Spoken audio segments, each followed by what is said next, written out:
Les USA nous menacent. Ils déploient ces éléments de la défense antimissile non seulement en Alaska, mais aussi ici en Europe, en Roumanie, en Pologne, tout près de nos frontières. Et vous voulez dire que nous menons une politique agressive? On n'attaque pas l'Occident.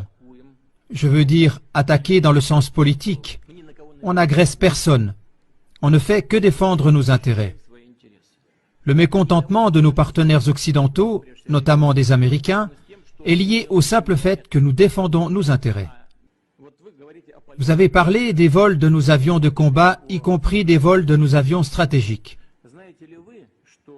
Mais est-ce que vous savez qu'au début des années 1990, la Russie a complètement arrêté les vols stratégiques dans les régions éloignées, comme l'Union soviétique le faisait auparavant? Nous les avons complètement arrêtés. Mais pendant ce temps, les avions stratégiques américains ont continué à voler avec des armes nucléaires à bord. Pourquoi? Contre qui? Qui menaçait-il? Alors, qui est le provocateur? Est-ce que c'est nous? Nous n'avons que 2 bases militaires à l'étranger dans des zones qui représentent un danger terroriste. Les bases militaires américaines, elles, en revanche, sont partout dans le monde.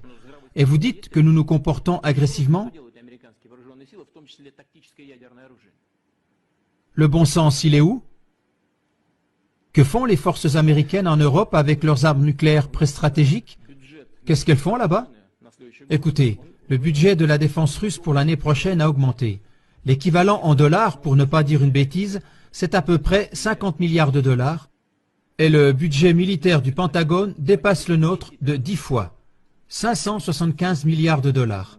Le Congrès l'a accordé dernièrement. Et vous voulez dire que nous menons une politique agressive? Il faut quand même garder son bon sens, n'est-ce pas? Est-ce que c'est nous qui avançons nos bases militaires près des frontières des États-Unis ou d'autres États? Qui est celui qui fait avancer les bases de l'OTAN